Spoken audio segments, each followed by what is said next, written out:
Dans un petit village nommé Naba, vivent les plus belles des jeunes filles, avec des visages parfaits et des corps magnifiques. Naba est un village très paisible, et rarement quelqu'un se dispute dans ce village. La plus belle fille de Nabaville était jugée selon la longueur, la beauté et la douceur de ses cheveux. Cela poussait les habitants de Naba à mettre beaucoup d'efforts dans la pousse et la coiffure de leurs cheveux. Pour être choisie comme la plus belle jeune fille, la mue qui allait devenir la femme du prince du village et future reine, les filles prenaient grand soin de leurs cheveux.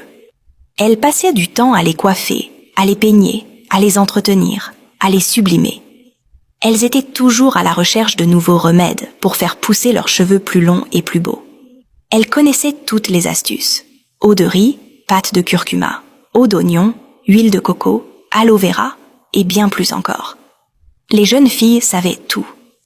Parmi toutes les jeunes filles du village, celle qui avait les cheveux les plus longs et les plus beaux s'appelait Zeynab. Sa magnifique chevelure était génétique, héritée de sa mère. Ses cheveux étaient si longs, si soyeux, si magnifiques. Les autres filles admiraient la chevelure de Zeynab.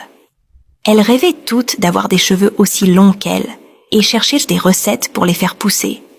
Les hommes du village adoraient les cheveux de Zeynab et rêvaient tous de l'épouser. Mais c'était impossible, car tant que ses cheveux restaient les plus longs, elle serait promise au prince. Les cheveux de Zeynab étaient les plus longs, suivis par ceux d'Ariane, juste derrière elle. Ariane avait aussi les cheveux très longs, mais ils n'étaient pas aussi longs que ceux de Zeynab. Et Ariane en était jalouse.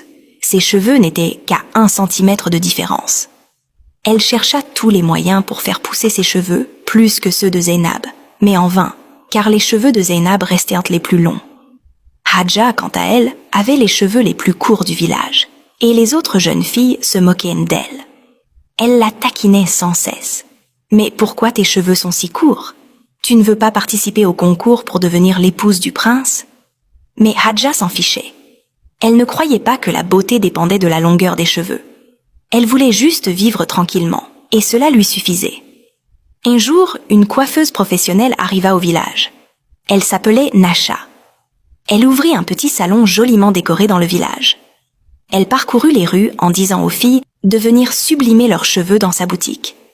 Mais les filles avaient peur de laisser Nasha toucher leurs cheveux. Après tout, c'était une étrangère, et personne ne la connaissait.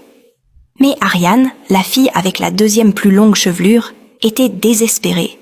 Elle voulait absolument que ses cheveux dépassent ceux de Zeynab. Alors elle alla chez Nasha. Nasha fut ravie de voir Ariane. Et quand elle vit ses cheveux, elle sourit encore